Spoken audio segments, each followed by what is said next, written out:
ஆண்டவரும் இரட்சகருமான இயேசு கிறிஸ்துவின்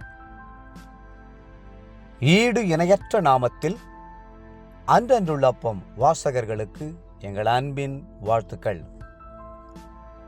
2024 ஆண்டு ஜூன் மாதம் 18ஆம் தேதி செவ்வாய்க்கிழமைக்குரிய தின தியானம். இன்றைய தலைப்பு ஆட்டுக்குட்டியானவர்.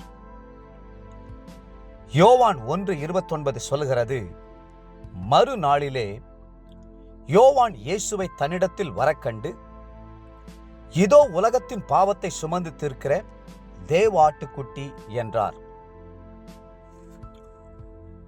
இயேசு தன்னிடத்தில் வரக்கண்ட யோவான் ஸ்நானன் தேவனை பற்றிய ஒரு விசேஷ அறிவை பெற்றுக்கொண்டார். அவர் சாதாரண ஆட்டுக்குட்டி அல்ல, உலகத்தின் பாவத்தை சுமந்து தீர்க்கிற தேவ ஆட்டுக்குட்டி. ஆம், உலகத்தின் பாவங்களை சுமந்து தீர்க்கவே தன்னை பாவ நிவாரண பலியாக ஒப்பு கொடுத்த தேவ ஆட்டுக்குட்டி. ஆதியாகமம் முதற்கொண்டு வெளிப்படுத்தின விசேஷம் வரைக்கும் ஆட்டுக்குட்டியை அநேக இடங்களில் காண்கிறோம். குற்றமில்லாத மாசற்ற ஆட்டுக்குட்டியாகிய கிறிஸ்துவின் விலையேறப்பெற்ற இரத்தத்தினாலே மீட்கப்பட்டிருக்கிறீர்கள் என்று அறிந்திருக்கிறீர்களே. 1 பேதுரு 1:19. அவர் உலக தோற்றத்திற்கு முன்னே குறிக்கப்பட்டவராய் இருந்தார்.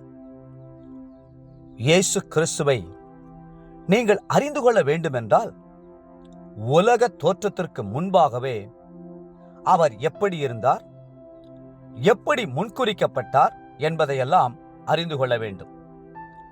அந்த அறிவு மகா ஆச்சரியமானது. வேதம் சொல்கிறது, கர்த்தர் தமது கிரியைகளுக்கு முன் பூர்வம் முதல் என்னை தமது வழியின் ஆதியாக கொண்டிருந்தார். பூமி உண்டாகும் முன்னும் ஆதி முதற்கொண்டும் அனாதியாய் நான் அபிஷேகம் பண்ணப்பட்டேன். நீதிமொழிகள் 8ஆம் அதிகாரம் 22, 23 வசனங்கள்.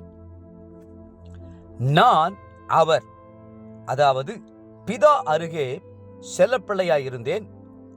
நித்தம் அவருடைய மனமகிழ்ச்சியாயிருந்து எப்பொழுதும் அவர் சமூகத்தில் களிகூர்ந்தேன். அவருடைய பூவுலகத்தில் சந்தோஷப்பட்டு மனு மக்களுடனே மகிழ்ந்து கொண்டிருந்தேன். நீதிமொழிகள் 8ஆம் அதிகாரம் 30, 31 வசனங்கள். உலக தோற்றத்திற்கு முன்பாக இயேசு எப்பொழுதும் பிதாவின் சமூகத்தில் செல்ல பிள்ளையாக களிகூர்ந்து கொண்டிருந்தார். மறுபக்கம் பூ உலகத்தில் சந்தோஷப்பட்டு மனு மக்களுடனே மகிழ்ந்து கொண்டிருந்தார்.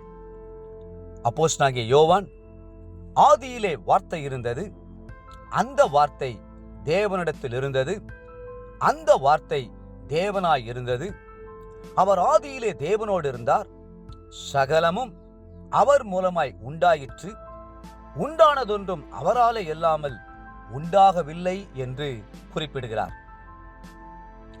யோவான் 1ஆம் அதிகாரம் 1-3 வசனம் வரை.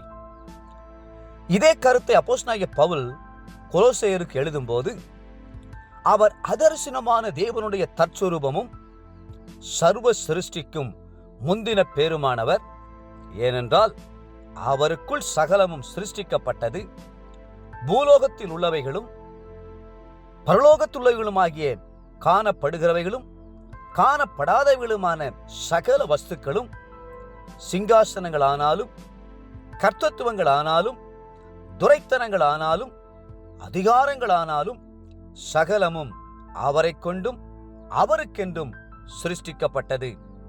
அவர் எல்லாவற்றிற்கும் முந்தினவர், எல்லாம் அவருக்குள் நிலை நிற்கிறது என்று கொலோசையர் 1ஆம் அதிகாரம் 15, 16, 17 வசனங்களில் சொல்லுகிறார்.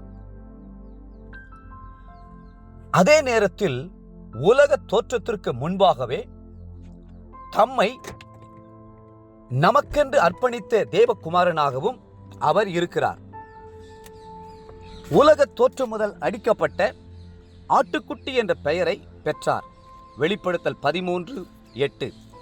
தேவ பிள்ளைகளே, அவர் உங்களுக்காக அடிக்கப்பட்ட ஆட்டுக்குட்டியாய் இருக்கிறார். ஆகவே உங்கள் பாவங்களுக்கு மன்னிப்பு உண்டு. உங்களுடைய வருங்காலத்தை குறித்த நம்பிக்கை உங்களுக்கு உண்டு. இன்றைய நினைவிற்கு வெளிப்படுத்தின விசேஷம் 21:23. நகரத்திற்கு வெளிச்சம் கொடுக்க சூரியனும் சந்திரனும் அதற்கு வேண்டுவதில்லை.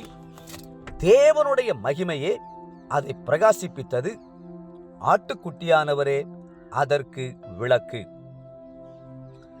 இன்றைய வேத வாசிப்பு காலை நெகேமியா 10 மற்றும் 11 அதிகாரங்கள், மாலை அப்போஸ்தலருடைய நடபடிகள் 4 அதிகாரம் 1 22 முடிய. அன்புக்குரிய அன்றன்றுள்ள வாசகர்களே, மீண்டும் உங்களை வாழ்த்துகிறோம்.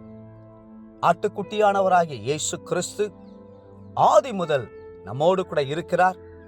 அவரே உங்களை காத்து வழி நடத்தி ஆசீர்வதித்து மென்மேலும் உயர்த்துவாராக. ஆமேன்.